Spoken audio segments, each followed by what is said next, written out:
Talk to me about why it's so important. What the president has said is, I'm not negotiating with McCarthy on a debt limit increase that has conditions attached to it. Tell me why that's important to the president. You know, absolutely, Ali. I mean, first of all, as I think you just heard, this is an extreme budget. This is very extreme.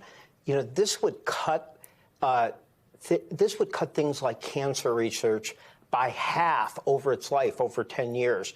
By half, it would cut preschool. By half, it would cut border security, air safety, travel safety. But, you know, if somebody wants to put that forward and have that debate with the American public in a budget context, you know, go ahead. Let's have that debate.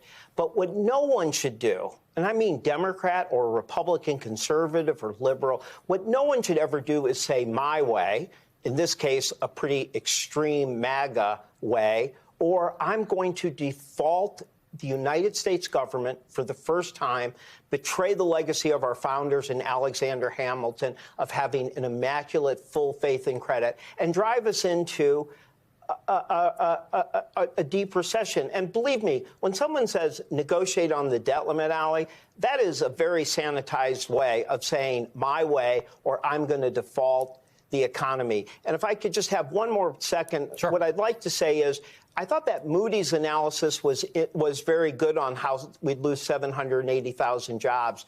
But there's in some ways a more important Moody's analysis that came out a little while ago. It's about the danger to our country, to our economy, of even playing default brinksmanship. You're right. I was there in 2011. I was one of the negotiators with then Vice President Biden. What happened when they scared the United States consumer, and the global economy? I'll tell you, Moody's estimated it cost 1.2 million jobs, 1.2 million jobs just because of their default brinksmanship. It is a fact that consumer confidence went down 22% during that period. Small business consumer confidence went down one of the largest ever. We were downgraded for the first time in our history. So one needs to understand we should have a robust debate on the budget. The president's put out one. They've put out an extreme one. Let's have that debate. But nobody should hold our economy and our full faith credit hostage. And this is not something where you can say Democrats are being hypocritical. You don't see the president of the United States saying, hey, pass my child care or billionaire minimum tax that I propose, or I'm going to default the economy. And more importantly, you didn't see Nancy Pelosi do that 3 different times, or Chuck Schumer, 3 different times when President Trump wanted to raise the debt limit. That's because we all learned in 2011 no one should play default brinksmanship. Except that maybe McCarthy's seen the same Moody's report, right? 740,000 jobs by the end of 2024 lost. And if you calculate that the vast majority of those jobs will come before Election Day, there's some brinksmanship there. There's some betting on the fact that the American consumer is going to feel gloomy if a whole bunch of jobs have been lost, and they will vote Joe Biden out of office. This is the kind of thing that could come back and bite you on the behind if you try it. Because if that happens, if a recession, and we're in a uncertain economy at the moment, if a recession were to happen as a result of a default, and people could point to that, Republicans will have to wear that.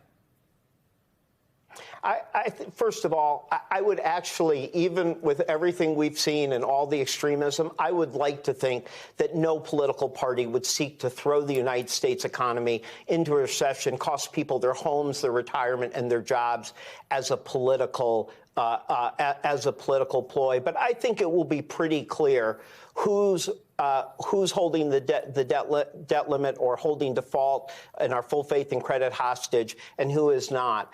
And I'll tell you, I mean, I think that there's a lot of political risk going on. I'll tell you, I'm an economic advisor, not a political advisor, but I cannot imagine why some of these Republicans who are in more moderate districts are going to go to a town meeting later and say, oh, well, because the speaker asked me, I voted to cut aid to children with disabilities by half over the next decade. I voted to cut cancer research. I cut by half by law enforcement. I mean, people will get that if you're cutting border security and preschool and Meals on Wheels by half, that is very extreme. And what for? For an extremist symbolic vote? It's very odd to me that people would take that risk, but even more odd and more troubling substantively, and I would think they would think politically, to look like you are willing to play default brinksmanship